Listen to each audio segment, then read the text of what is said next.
You are currently the only person in this conference.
Yes, I will. I will.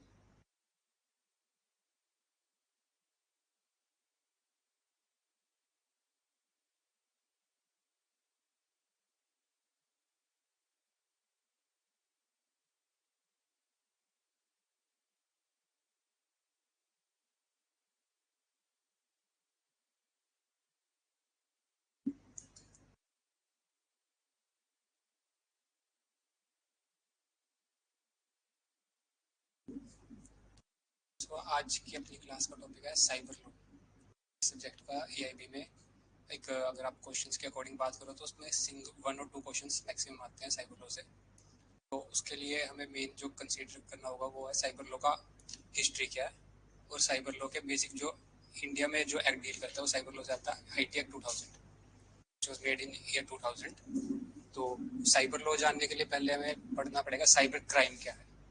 Cyber crime is cyber cyber crime comes from the word cyber law, and cyber का मतलब है जो भी virtual reality है, virtual world exist कर रहा है on the internet, वहां पर जितना भी सब कुछ ट्रांजेक्शन्स हो रही हैं, उन ट्रांजेक्शन से रिलेटेड जो भी क्राइम्स हो रहे हैं वो साइबर क्राइम की कैटेगरी में आते हैं। उन क्राइम्स को केटर करने के लिए, उन क्राइम्स को एड्रेस करने के लिए एक लॉ की रिक्वायरमेंट थी, क्योंकि India has a massive population of internet users.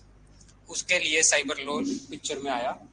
और साइबर क्राइम की अगर इन जनरल डेफिनेशन की बात करें तो जेनरिक टर्म है that refers to all criminal activities done using the medium of communication technology components like internet, cyberspace, or you can say on phishing or everything which is common nowadays. Basically computer oriented जितने भी crimes होंगे, या आप internet के through जो भी crimes कर रहे हो, मोबाइल के थ्रू और जो भी क्राइम्स हो रहे हैं जिसमें मोबाइल के ऊपर अटैक हो रहे हैं या पर्सन्स के ऊपर अटैक हो रहे हैं, वो सब साइबर क्राइम की कैटेगरीज में आएंगे। तो साइबर क्राइम के थ्रू टारगेट किस को किया जा सकता है, उसमें सबसे जो मोस्ट प्रेवलेंट रहता है वो रहते हैं इंडिविजुअल्स। इंडिविजुअल में पर्सन्स जो भी मेल है, फीमेल है, उन सब के ऊपर ऑल ओवर द वर्ल्ड। क्योंकि ग्लोबलाइजेशन के ट्रेंड ऑफ ग्लोबलाइजेशन में कोई state boundaries on paper exist करती हैं, आर्मीज के लिए एग्जिस्ट करती हैं, बट इंटरनेट के लिए कोई बाउंड्रीज एग्जिस्ट नहीं करती। यूएस में बैठ के एक साइबर क्रिमिनल इंडिया में हैकिंग कर सकता है, and the same way Indian criminal US में सिटीजन्स को वहां पे उनको फिश कर सकता है। और सेकंड इसमें जो कैटेगरी आती है वो गवर्नमेंट की। गवर्नमेंट वाली कैटेगरी वेरी लेस प्रेवलेंट है, बस the most serious offence. Cyber terrorism की कैटेगरी इसको कंसीडर कर लिया जाता है, क्योंकि ये सिर्फ एक गवर्नमेंट के ऊपर नहीं, एक पूरी कंट्री की यूनिटी, इंटीग्रिटी के ऊपर अटैक होता है। और थर्ड हमारा आता है प्रॉपर्टी का। प्रॉपर्टी की जितनी ही ज्यादा साइबर वर्ल्ड बढ़ता जा रहा है, उतनी ही प्रॉपर्टी भी एग्जिस्ट करने लगी है साइबर वर्ल्ड के, साइबर एक जो वर्चुअल रियलिटी वर्ल्ड है उसके ऊपर। अगर हम अपनी ही बात करें आज के टाइम में, तो जो भी हमारा इंटरनेट के ऊपर, अगर हम सबके फेसबुक, इंस्टाग्राम अकाउंट्स हैं, उन इंस्टाग्राम अकाउंट्स के ऊपर हमने बहुत सारा कुछ अपना सेव किया हुआ है, हमारा डेटा है, हमारी प्राइवेसी है, वो सब हमारा एक प्रॉपर्टी की तरह डील होता है, हमारी कॉर्पोरियल प्रॉपर्टी है। उस कॉर्पोरियल प्रॉपर्टी के ऊपर कोई अटैक करके हमारी प्राइवेसी को हिंडर करता है, तो वो भी एक अटैक है, साइबर क्राइम की कैटेगरी है। अब ये जो डिफरेंट फॉर्म्स ऑफ अटैक्स हो रहे थे, जिनके लिए कोई भी लॉ नहीं था, हाँ, बट आईपीसी के कई सेक्शंस थे, जैसे कि जो थेफ्ट वगैरह से रिलेटेड थे, और जो मल्टीपल सेक्शंस थे जो डील कर रहे थे, but they were not appropriate and they were not fully catering to the cyber laws. So picture में इसके बाद आया था आईटी एक्ट। गवर्नमेंट डिस्कस कर लिया हमने, प्रॉपर्टी भी। इसके बाद आया पिक्चर में cyber law. Is the term used to describe a law that deals with issues related to internet technology and electronic elements, communication technology. इन सब से डील करने के लिए एक साइबर लॉ की रिक्वायरमेंट आई, और जिसमें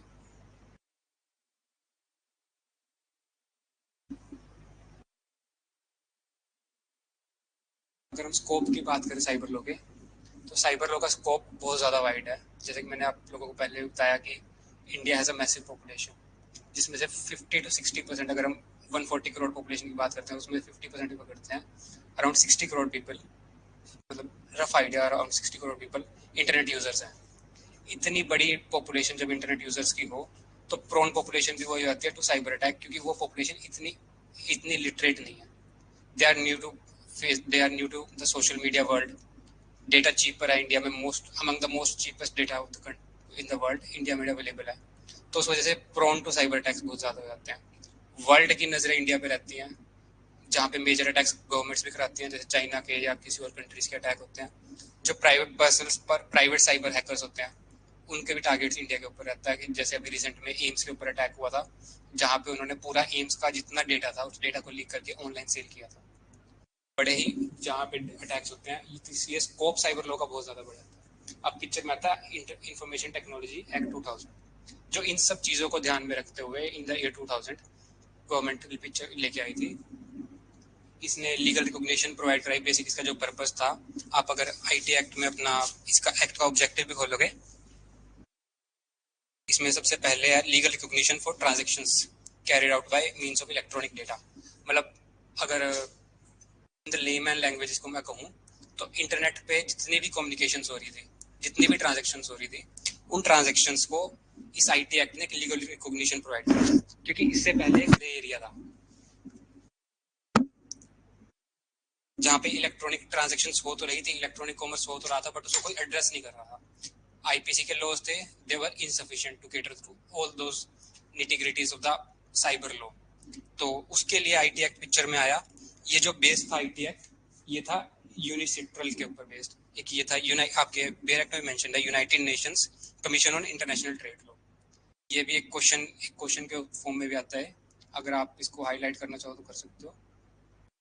ये आपको आईटी एक्ट का ऑब्जेक्टिव चैप्टर 1 से ऊपर दिख रहा है? यस, इससे ऊपर जो पैराग्राफ है ना, पिछले पेज। नो इश्यूज, मैं आपके साथ ये शेयर कर दूंगा। हाँ जी, इसमें where as the general assembly,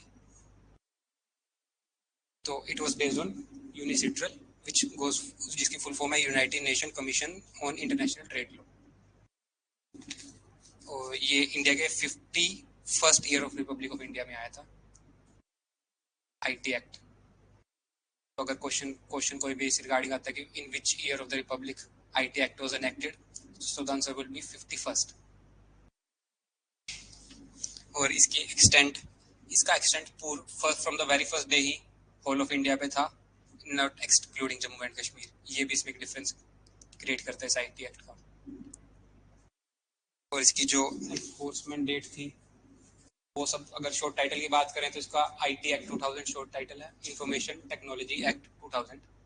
और डेट ऑफ एनेक्टमेंट है 9 जून 2000। डेट ऑफ कमेंसमेंट है 17 अक्टूबर 2000 और extends to whole of India. अब इसके अगर हम बेसिक उस पे आते हैं चैप्टराइजेशन पे, जो हमारे लिए मेन कंसीडर करेगी, क्योंकि जो हमने आईटी एक्ट के साथ या एआईबी के एग्जाम में जो अप्रोच रखेंगे उसमें हमें क्वेश्चंस पहचानने आने चाहिए कि अगर ये क्वेश्चन आ रहा है तो ये किस एक्ट का क्वेश्चन है। एंड सेकंड, कि हमें पूरा एक्ट ना देखना पड़े, सिर्फ कौन से पार्ट को कैटर करना है। तो इसमें सबसे पहले 13 चैप्टर्स, 94 सेक्शन एंड 4 शेड्यूल्स हैं पीछे लास्ट में। जो नंबर आप याद कर सकते हो या तो आप नोट डाउन कर सकते हो, अदरवाइज आपके साथ ये पीडीएफ शेयर हो जाएगी इसकी, उसमें आपको इजीली मिल जाएगा। जो पहले 16 सेक्शंस हैं वो डिजिटल सिग्नेचर्स के साथ डील करते हैं।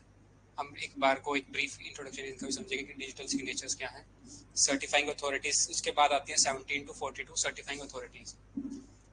उसके 43 से 47 बात करते हैं पेनल्टीज एंड कंपनसेशन की। 48 to 64 appeal to tribunals and appeal to high court, and 65 to 78 बात करता है ऑफेंसेस की, एंड 79 to 94 जहाँ पे एक्ट खत्म होता है वहाँ पे मिसलेनियस पार्ट्स आ जाते हैं। तो अगर पहले हम सबसे बात करें डिजिटल सिग्नेचर की, तो 2P में डेफिनेशन दी गई डिजिटल सिग्नेचर। अगर मैं आपको ब्रीफ में बताऊं तो डिजिटल सिग्नेचर, आप में से कोई समझ सकता है डिजिटल सिग्नेचर है क्या? एनीवन, किसी को आइडिया आपको डिजिटल सिग्नेचर का? यस यस, सिंपली क्या होता है कि ना, जितने भी हम एक्ट्स जितने भी साइबर लॉ पे डेटा जितना भी फ्लड हो रहा है आज के टाइम में, आप from the left right and centre आपका डेटा फ्लड होके आ रहा है, आपको नहीं पता क्या उसमें से फेक है, क्या डीप फेक है, क्या रियल है, ऑथेंटिक है। तो उसको इंश्योर करने के लिए बैक इन 2000 एक लॉ बनाया गया था जिसमें ये डिजिटल सिग्नेचर्स को ऐड किया गया था। डिजिटल सिग्नेचर्स बेसिकली कुछ नहीं है, ये इंश्योर कराते हैं कि जो भी सर्टिफिकेट या जो भी इंफॉर्मेशन आ रही है ये ऑथेंटिक है, और जो पर्सन इसको कह रहा है कि ये मैंने क्रिएट किया है, उसका सिग्नेचर उसके ऊपर। तो एक सर्टिफाइंग अथॉरिटी होती है जो इस एक्ट के अंदर एस्टेब्लिश की जाती है। वो किसी भी पर्सन को, जैसे मैं हूँ या आपको डिजिटल सिग्नेचर चाहिए, उनको एक इलेक्ट्रॉनिक सिग्नेचर इशू कर देगी। अब आपकी तरफ से कोई भी अगर डेटा या कोई भी डॉक्यूमेंट इशू होगा तो आप उसके ऊपर अपने इलेक्ट्रॉनिक सिग्नेचर वेरीफाई करके भेजोगे। तो उससे क्या होगा कि वो उसकी ऑथेंटिसिटी डॉक्यूमेंट की वेरीफाई हो जाएगी, ये जो डॉक्यूमेंट है दिस इज ऑथेंटिक। तो वो इलेक्ट्रॉनिक सिग्नेचर से डिजिटल सिग्नेचर थर्ड प्रोसेस आता है। मतलब सर्टिफाइंग अथॉरिटी पहले इलेक्ट्रॉनिक सिग्नेचर इशू करेगी, इलेक्ट्रॉनिक सिग्नेचर को जब आप यूज करोगे तो वो डिजिटल सिग्नेचर बनेगा। और इसमें बीच में एक और चीज आती है जो मैं आपको बता दूं, जो सर्टिफाइंग अथॉरिटी है वो जो एंड यूजर है उसको सब्सक्राइबर कहा जाता है आईटी एक्ट में। उस सब्सक्राइबर को इशू करती है इलेक्ट्रॉनिक सिग्नेचर। सब्सक्राइबर जो आप हो आप जब उसको यूज करते हो तो डिजिटल सिग्नेचर बन जाता है। इस तरह से डिजिटल सिग्नेचर है। Is mathematical technique use to validate the authenticity and integrity of the message, software और डिजिटल डॉक्यूमेंट। नहीं, ये आपका है, आपके नाम पे इशूड है जी। कोई भी बंदा जिसका कोई भी काम है वो उसको ले सकते हैं। बेसिकली क्या होता है कि ना एक पेन ड्राइव की तरह, अगर प्रैक्टिकल मैं इसकी कहूँ जो इस चीज में नहीं, इसमें नहीं है, एक पेन ड्राइव इशू आती है आपको। उस पेन ड्राइव की तरह होती है वो। आपको किसी भी डॉक्यूमेंट के ऊपर अपने डिजिटल सिग्नेचर करने हैं तो आप पेन ड्राइव में उसमें ओपन करोगे, उसको पेन ड्राइव को सिस्टम पे लगाओगे, वहां उसको रन करने का ऑप्शन आया था। उसके बाद रन करोगे कि उसमें ऑप्शन आ जाएगा आपने किस पेज के ऊपर डिजिटल साइन करने अपने, तो डिजिटल साइन हो जाएगी। अगर कोई उसको फॉल्स वगैरह करता है तो उसके सारे इम्प्लीकेशंस क्या क्या होंगे, उसके रेमिफिकेशंस क्या क्या होंगे, वो सब एक्ट के अंदर डील है। तो मैं आपको लास्ट में दिखा भी दूंगा डिजिटल सिग्नेचर डॉक्यूमेंट कैसा होता है। तो यूनाइटेड स्टेट्स या और कंट्रीज में लीगली बाइंडिंग सब हर जगह, क्योंकि यूनाइटेड नेशंस के डॉक्यूमेंट्स के ऊपर बेस्ड है तो हर जगह इसको एनफोर्समेंट है। डेफिनेशन इसकी डील की गई 2P में डिजिटल सिग्नेचर की, which says authentication of any electronic record by a subscriber by means of an electronic method or procedure in accordance with the provision of this act. Electronic signature DA में, इसका मैंने आप लोगों को बताया meaning. और certifying authority 2G में जो इंपॉर्टेंट डेफिनेशन है मैं सिर्फ उनकी बात कर रहा हूँ। और एक इसमें आता है कंट्रोलर। इसकी बात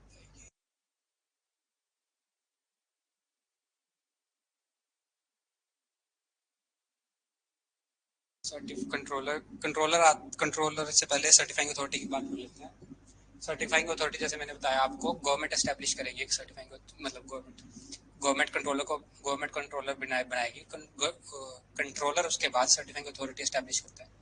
सर्टिफाइंग अथॉरिटी कोई भी एक थर्ड पार्टी हो सकती है जिसका काम है इलेक्ट्रॉनिक सिग्नेचर्स इशू करना।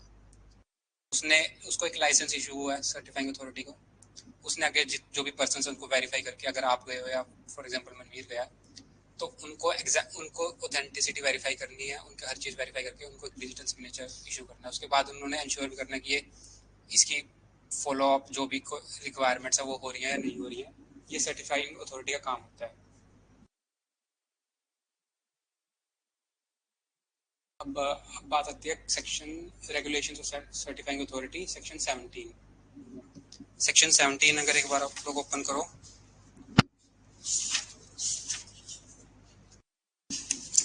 ये इम्पोर्टेंट जो इसका इम्पोर्टेंट चंक है IT एक्ट का, वो सेक्शन 17 से स्टार्ट होता है। इससे पहले जो भी है वो डिजिटल सिग्नेचर से रिलेटेड है और इलेक्ट्रॉनिक सिग्नेचर से रिलेटेड है।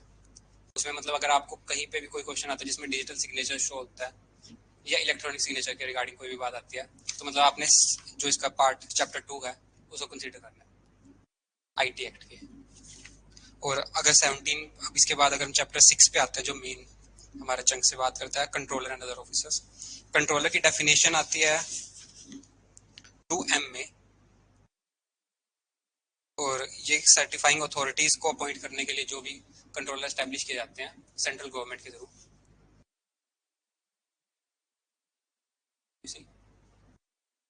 क्या आपको 17 में, तो अगर हम इन दोनों की कंबाइंड रीडिंग करें 2M एंड सेक्शन 17, तो सेंट्रल गवर्नमेंट कंट्रोलर को अपॉइंट करती है by notification in the official gazette. इस कंट्रोलर का काम क्या है, इसने सर्टिफाइंग अथॉरिटीज को लाइसेंस देने, ये इसका बेसिक काम है। ये सेक्शन 17 से डील होता है। तो अगर कंट्रोलर से रिलेटेड कोई भी क्वेश्चन आता है तो IT एक्ट में सेक्शन 17। फंक्शंस, अगर सेक्शन 18 की बात करें हम, तो फंक्शंस ऑफ कंट्रोलर की बात करता है। जो वेरियस फंक्शंस लिस्टेड हैं उसमें हमें डीप में अंदर जाने की तो जरूरत नहीं है AFB के पर्पस के लिए, बट ये है कि आपको फंक्शंस रिलेटेड कोई भी दिखता है तो सेक्शन 18। अब अगर इसके बाद सेक्शन 19 बात करें तो foreign certifying authorities out of India, जो भी कंट्रीज के फॉरेन कंट्रीज की सर्टिफाइंग अथॉरिटीज है, अगर उनको हमें लीगल रिकॉग्निशन देने की जरूरत पड़ती है तो सेक्शन 19 डील करता है उससे। IT एक्ट में मतलब बेसिक हमें याद रखना कि फॉरेन कंट्रीज को भी ऑथेंटिकेट किया जा सकता है और वो IT एक्ट में डील किया गया। सेक्शन 20 ओमिटेड है। Section 21 licence to issue electronic signature certificate की बात करता है।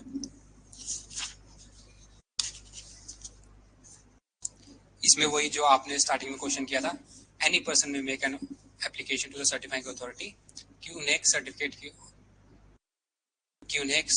डिजिटल सिग्नेचर की रिक्वायरमेंट है। ये सेक्शन 21 डील करता है। सेक्शन 22 की बात करें तो वही सेक्शन 21 का आगे फॉलो अप 22 है जो एप्लीकेशन की बात करता है लाइसेंस के लिए, और रिन्यूअल ऑफ लाइसेंस 23 में है।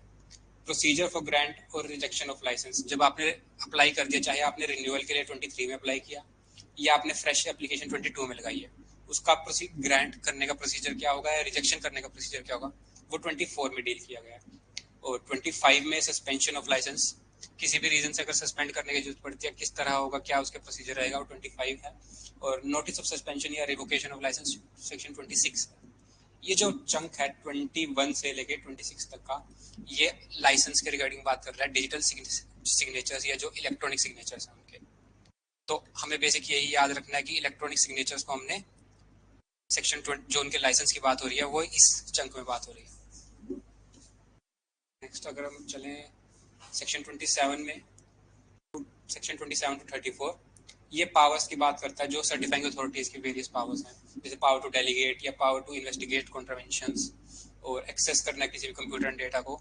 सर्टिफाइंग अथॉरिटी को इतनी पावर प्रोवाइड कराई गई है आईटी एक्ट में कि अगर उन्हें लगता है किसी भी डेटा से कोई भी साइबर फ्रॉड हुआ है तो they can access that data. और आप अपना मोबाइल, अगर सर्टिफाइंग अथॉरिटी को लगता है इस मोबाइल से कोई भी फ्रॉड हुआ है तो आप उनको अपना मोबाइल शो करने से मना नहीं कर सकते, आपको सारे लॉक्स ओपन करके देने पड़ेंगे उनको, सब अपना डेटा चेक कराना पड़ेगा। कोई भी कंप्यूटर रिसोर्स, कोई भी साइबर रिसोर्स, कोई भी आपके internet account, social media accounts, सब आपको चेक कराने पड़ेंगे। You are bound to do that. ये उनकी पावर है।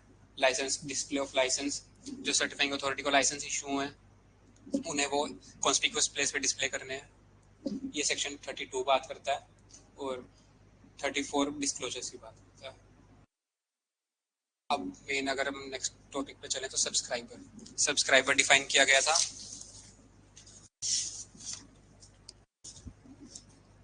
2ZG में। सब्सक्राइबर बेसिकली एंड यूजर है जिसके नाम पे इलेक्ट्रॉनिक सिग्नेचर इशू हुआ है, जो डिजिटल सिग्नेचर्स का यूज कर रहा है, वो सब्सक्राइबर है।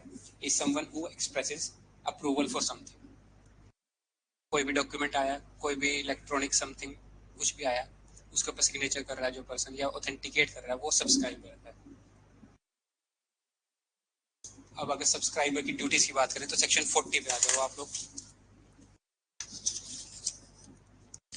सेक्शन 40 बताता है, सेक्शन ये चैप्टर जो 8 है ये ड्यूटीज ऑफ सब्सक्राइबर डिफाइन करता है। तो हमें चैप्टर 8 पे फोकस करना पड़ेगा अगर ड्यूटीज ऑफ सब्सक्राइबर की रिगार्डिंग कोई भी बात आती है। ड्यूटीज ऑफ सब्सक्राइबर्स में सबसे जो पहली ड्यूटी है वो की पेयर जनरेट करने की ड्यूटी है। वही जो मैंने आपको पेन ड्राइव बताई थी, उसमें उसको पब्लिक की और प्राइवेट की दो जनरेट करनी पड़ती है पेन ड्राइव के बाद। तो इसकी ड्यूटी है सब्सक्राइबर की ही। Section 41 acceptance of digital signature certificate. कब मान लिया जाएगा कि जो सब्सक्राइबर है उसने एक्सेप्टेंस कर लिया? जब भी वो कोई भी उस की से, जो सो की इशू है, कोई भी उसका यूज करेगा किसी भी डॉक्यूमेंट को ऑथेंटिकेट करने के लिए, कहीं भी किसी पर्सन को आगे फॉरवर्ड करता है, तो वहां पे उसको ये इम्प्लाइड मान लिया जाएगा कि इस पर्सन ने इस की को एक्सेप्ट कर लिया। ये बेसिक पर्पज है। Control of the private key, reasonable care उसको रखनी पड़ेगी सब्सक्राइबर को। Penalties and compensation for damage to computer system.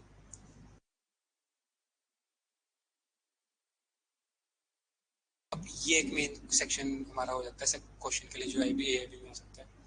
कोई भी पर्सन अगर without permission of that owner किसी भी डिजिटल डेटा को नुकसान पहुंचाता है, किसी भी कंप्यूटर सॉफ्टवेयर को या किसी हार्डवेयर को कोई भी डैमेज कोज करता है, तो उसके ऊपर फाइन किया जा सकता है। फाइन की अमाउंट रहेगी अप टू 1 करोड़। ये सेक्शन 43 में डील हो रहा है। और ये पेनल्टीज एंड कंपनसेशन का चैप्टर स्टार्ट हो जाता है chapter 9।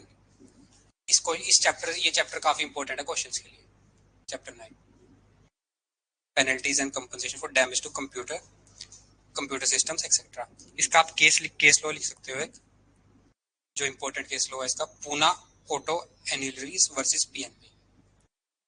Auto AUTO ANILLARIES।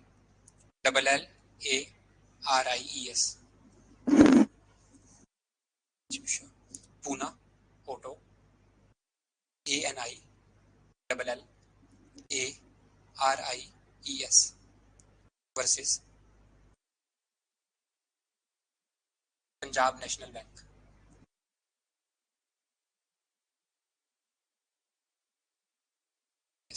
Any लोरीज।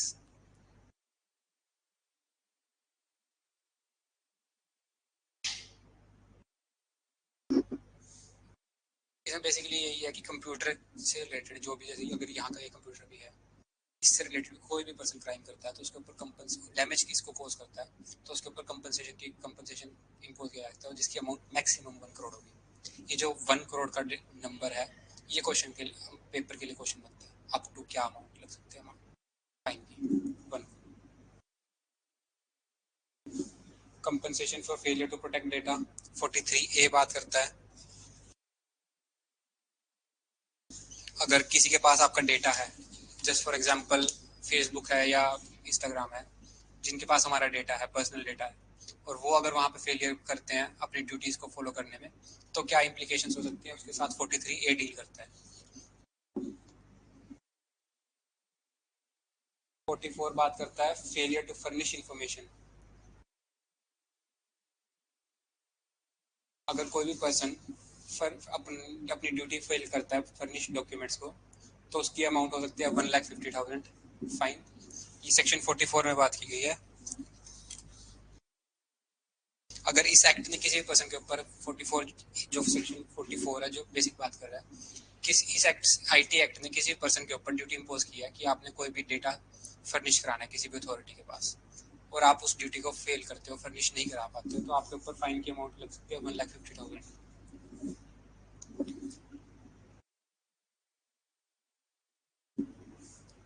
और अगर इसके अलावा जो 43 में हमने बात करी और 44 में जो बात करी, उसके अलावा कोई भी पेनल्टीज है तो अप टू 25,000 की अमाउंट है। ये 3 अमाउंट हमें बेसिकली याद रखनी है, जो एक तो up to 1 crore IT act में, दूसरी अमाउंट थी हमारी 1.5 लाख, एंड थर्ड अमाउंट है 25,000।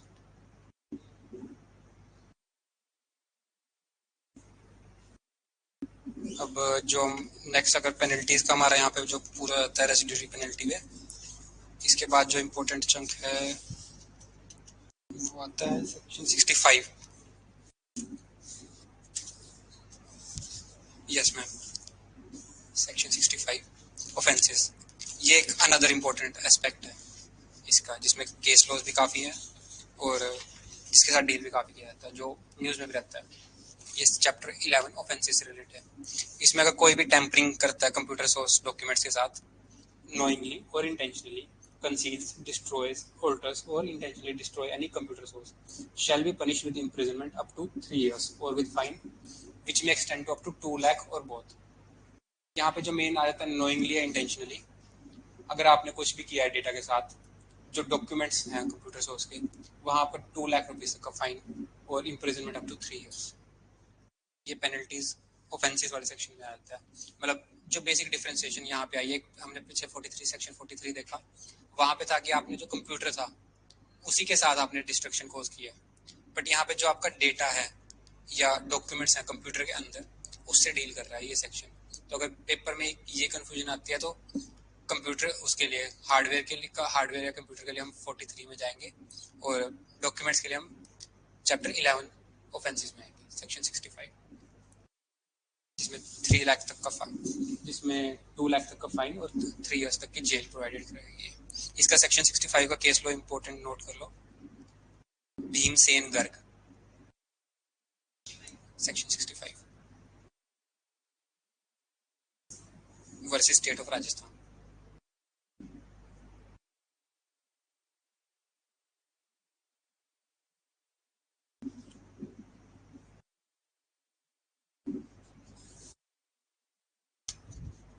अब जो हमने सेक्शन 43 में बात करी थी ऑफेंस की, उस ऑफेंस की पनिशमेंट सेक्शन 66 में प्रोवाइड कराई गई है, जो है 5 up to 5 lakh rupees and 3 years of jail.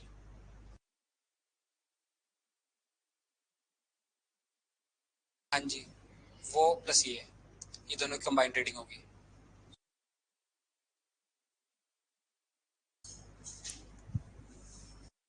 Section 43 और इसकी इसका केस लॉ नोट कर लीजिए 66 का। A Shankar, A dot Shankar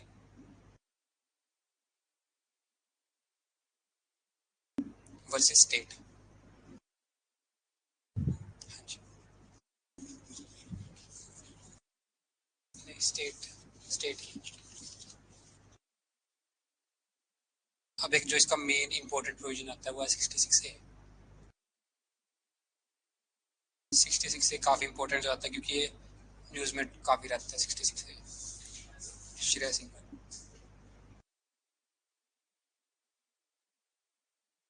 66 ए बात करता है punishment for sending offensive message through communication services. If any person, कोई भी पर्सन किसी के भी पास कोई भी ऐसा मैसेज भेजता है, इंफॉर्मेशन भेजता है जो ग्रोसली ऑफेंसिव है या इंफॉर्मेशन जो उसने शेयर करी है वो फॉल्स है, तो उसके ऊपर पनिशमेंट उसको प्रोवाइड करा सकते 3 years विद फाइन। इसके ऊपर केस हुआ था सुप्रीम कोर्ट में, Shreya Singhal versus Union of India. ये इंपॉर्टेंट केस लॉ है। इस सेक्शन को सुप्रीम कोर्ट ने अनकॉन्स्टिट्यूशनल डिक्लेयर किया हुआ है।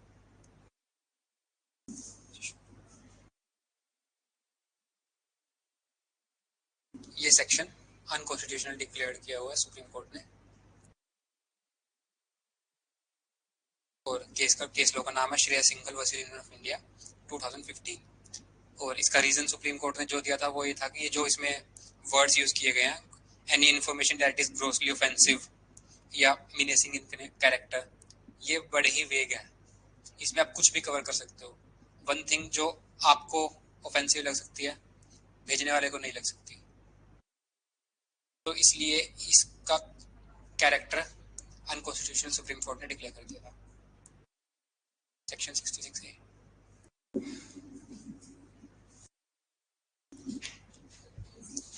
Shreya Singhal versus Union of India 2015। Reason Supreme Court ने दिया था कि इसके जो प्रोविजन सेक्शन 66 ए है, इसके जो प्रोविजन है वो बड़े ही वेग है। उसमें कुछ भी कवर हो सकता है। जो वर्ड यूज किए गए ग्रोसली ऑफेंसिव, जैसे 66 ए के क्लोज ए में, उसमें वन थिंग में B offensive for you but it might not be offensive for me, तो इसको डिफाइन करना बड़ा डिफिकल्ट है। उसके रीजन से इसको सुप्रीम कोर्ट ने अनकॉन्स्टिट्यूशनल डिक्लेयर कर दिया। 66 बी पनिशमेंट प्रोवाइड कराता है रिसीविंग स्टोलन कंप्यूटर रिसोर्स और कम्युनिकेशन डिवाइस। कोई भी डेटा कहीं से चोरी हुआ है, वो आपके पास रिसीव हुआ है, तो वो भी पनिशेबल है। जस्ट लाइक आईपीसी में थेफ्ट का होता है, अगर आप थेफ्ट में डेटा रिसीव, कुछ भी कोई भी स्टोलन प्रॉपर्टी रिसीव करते हो वो पनिशेबल होती है। सेम वे यहाँ पे वो पनिशेबल है। और आइडेंटिटी थेफ्ट, अगर कोई पर्सन आपकी आइडेंटिटी थेफ्ट करता है, जैसे इंस्टाग्राम पे हम सबके अकाउंट्स हैं, उस अकाउंट का कोई भी फेक अकाउंट क्रिएट कर रहा है, उसकी पनिशमेंट 66 सी में प्रोवाइड करेगी। It is an offence and it is punishable under 66 सी।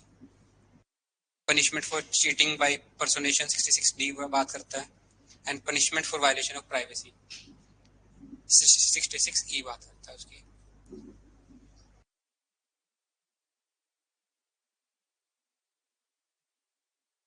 जो 66 एफ, ये इंपॉर्टेंट प्रोविजन बात आ जाता है इसमें, क्योंकि ये साइबर टेररिज्म की बात करता है। जो हमने स्टार्टिंग में डिस्कस किया था कि cyber attack on the government is very rare but it is the most serious offence among the cyber laws, cyber offences.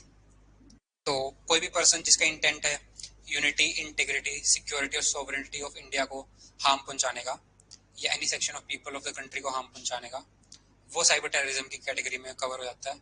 और उसके लिए पनिशमेंट सेक्शन 66 एफ प्रोवाइड करता है। हमें उसके पनिशमेंट, इतनी पनिशमेंट इसमें याद करने की रिक्वायरमेंट नहीं है, सिर्फ हमें याद क्या रखना है कि ये प्रोविजन से डील आईटी एक्ट ने किया है साइबर लॉज में। अब सेक्शन 67 ऑब्सीन मटेरियल्स की बात करता है, पनिशमेंट फॉर पब्लिशिंग और ट्रांसमिटिंग ऑब्सीन मटेरियल। इसकी सेम सेक्शन, इसकी सेम जो है आईपीसी में बात करी गई है 192 के around I think, punishments for जो ऑब्सीन मटेरियल शेयर करने के रिगार्डिंग, और बीएनएस में भी प्रोवाइड कराया गया। तो इस चीज के रिगार्डिंग तीनों आपने थर्ड एक्ट ये भी याद रखने का, उसमें आईटी एक्ट का ऑप्शन आता है, तो आईटी एक्ट में भी ये डील किया गया 67, सेक्शन 67। इसका केस लिख लीजिए, अवनीश बजाज।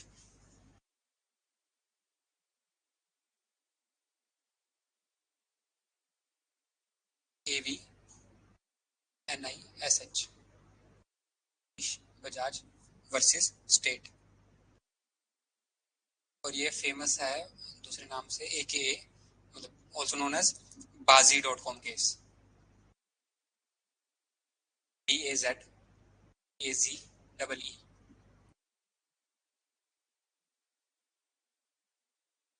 केस लो में अगर कहीं पे भी आता है Bazee dot com case, section 67, and Avnish Bajaj versus state.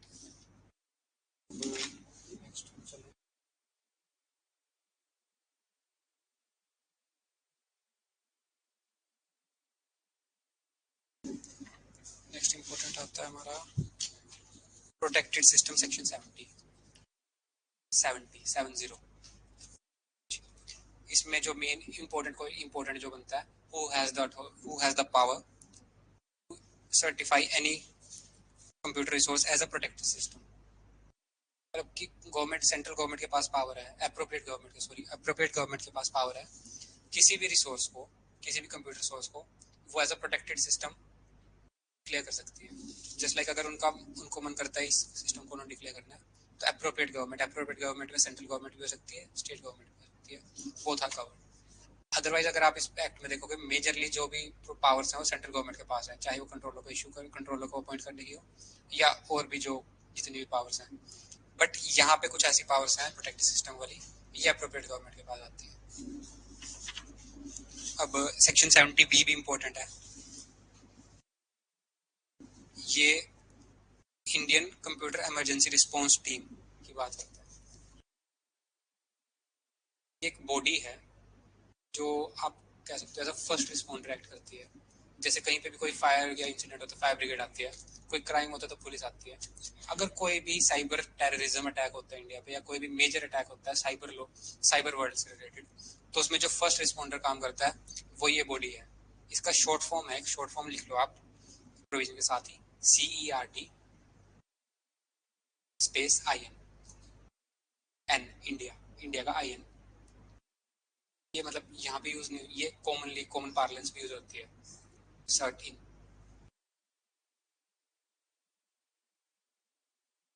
India Computer Emergency Response Team India. तो अगर ये कहीं पे भी आपको सर्ट इन दिखता है तो उसका मतलब ये सेक्शन 70B है। उसके बाद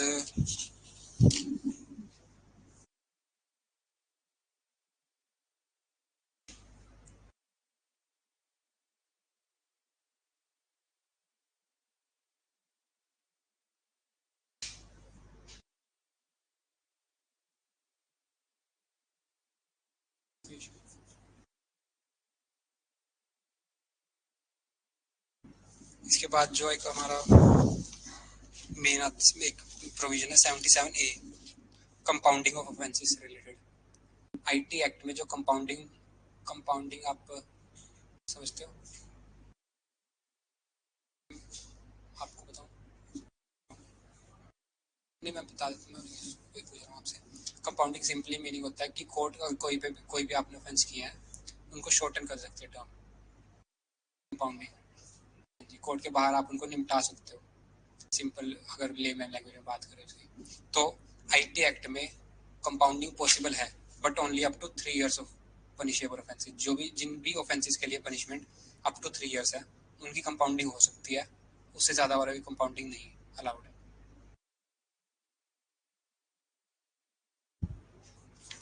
और इसकी एप्लीकेशन आउटसाइड इंडिया भी एक्सटेंड होती है, सेक्शन 75।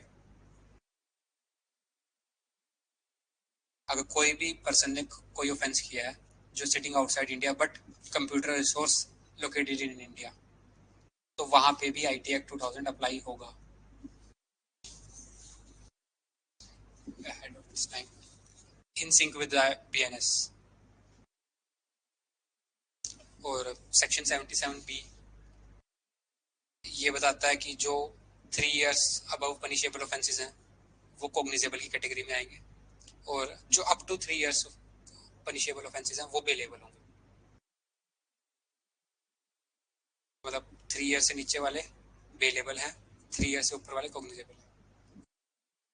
सेक्शन 79 के ऊपर आपको एक शॉर्ट नोट लिख लो, safe harbour rule. Safe harbour, this section is also known as safe harbour rule. ये सेक्शन बेसिकली जितने भी इंटरमीडियरीज हैं, जैसे फेसबुक, इंस्टाग्राम या पेटीएम वगैरह जो भी ये हैं, इनको एक सेफ हार्बर प्रोवाइड कराता है। मतलब अमेजोन वगैरह जो भी होगी, क्या होता है कि आपने कोई इन्फॉर्मेशन जाके फेसबुक पे शेयर करी जो सेंसिटिव थी टू द कंट्री, तो क्या फेसबुक की उसके लिए रिस्पॉन्सिबिलिटी होगी? सेक्शन 79 उनको ये सेफ हार्बर प्रोवाइड कराता है कि as an intermediary they are exempted from liability for any wrongful act of their user. वो जस्ट एक इंटरमीडियरी की तरह, एक प्लेटफॉर्म की तरह काम कर रहे हैं, जहाँ पे आप आ रहे हो, इन्फॉर्मेशन शेयर कर रहे हो, उनकी कोई इसमें लायबिलिटी नहीं है। ये सेक्शन 79 प्रोवाइड कराता है उनको, बट ये ओनली इन सर्टेन केसेज है। अगर गवर्नमेंट उनके ऊपर लायबिलिटी इंपोज करना चाहती है या गवर्नमेंट उनके ऊपर कोई रेगुलेशन इंपोज करती है और वो उसको फॉलो नहीं करते, तो ये सेफ हार्बर एग्जाम्पशन जो है ये उनको नहीं मिल पाती। They have to follow the IT Act to have this exemption of section 79। इसका एक इंपॉर्टेंट केस लो है, Kent R O, Kent R O वाला Kent, KENT, Kent R O Systems Limited versus Amit Kotak, Kotak Kotak bank वाला कोटक, 2017।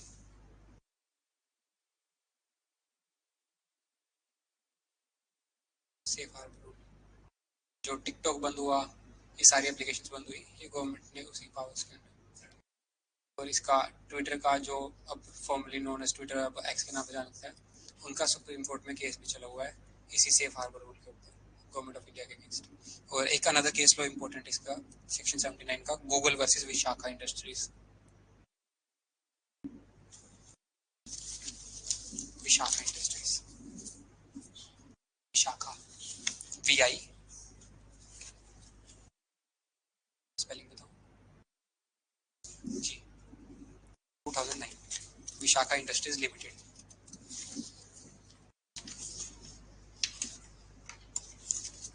ये हमारा IT act था। और इसमें अगर आपको, मैं आपको केस लो, तो इम्पोर्टेंट केस लो नोट करा देता हूँ। 2I के ऊपर केस लो नोट कर लीजिए। 2I के ऊपर जो कंप्यूटर है उसकी डेफिनेशन पे, K dot Ram Ajayam, AJAYAM versus Inspector of Police, K Ram AJAYAM, Ram Ajayam versus Inspector of police.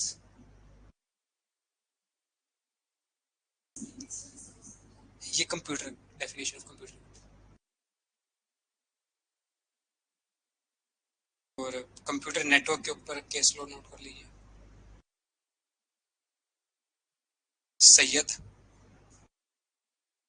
SYED, Asifuddin, Asifuddin versus State of Andhra Pradesh.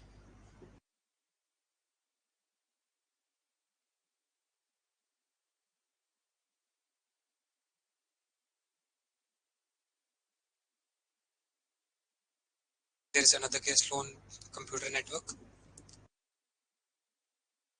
Diebold, DIE, Die, Bold, BOLD, G, Systems Private Limited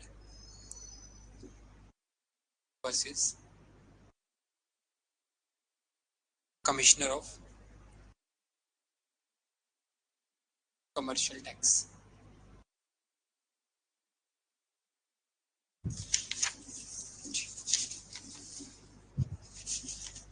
these were all important case laws and all about your cyber laws.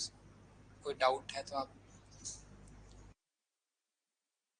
बाकी जो आपने basic इसमें याद रखने वाली चीज़ें हैं वो एक तो डिजिटल सिग्नेचर्स, इलेक्ट्रॉनिक सिग्नेचर्स और प्राइवेट की, पब्लिक की, कंट्रोलर और and who has the powers. Majorly powers central government के पास रहेंगी, बट एक दो जगह है जहाँ पे अप्रोप्रिएट गवर्नमेंट है. स्टेट गवर्नमेंट का कोई भी यूज इसके अंदर नहीं है. यस, कंट्रोलर, डिजिटल की, डिजिटल की फर्दर बाइफर्केशन है पब्लिक की एंड प्राइवेट की. और सब्सक्राइबर, सब्सक्राइबर सुन के वैसे तो साइबर लॉ का आइडिया लग जाता है, बट आईटी एक्ट में जो एंड यूजर है उसको सब्सक्राइबर बोला गया, तो ये भी आईटी एक्ट से offences, punishments and offences. Punishments and offences में आप मान के चलो कि 90% चांस है कि वहां से क्वेश्चन आएगा. अदरवाइज सेंट्रल गवर्नमेंट क्वेश्चन इसमें से काफी बन सकते हैं, बट क्वेश्चन एक या दो majorly. So this was all. Any doubt?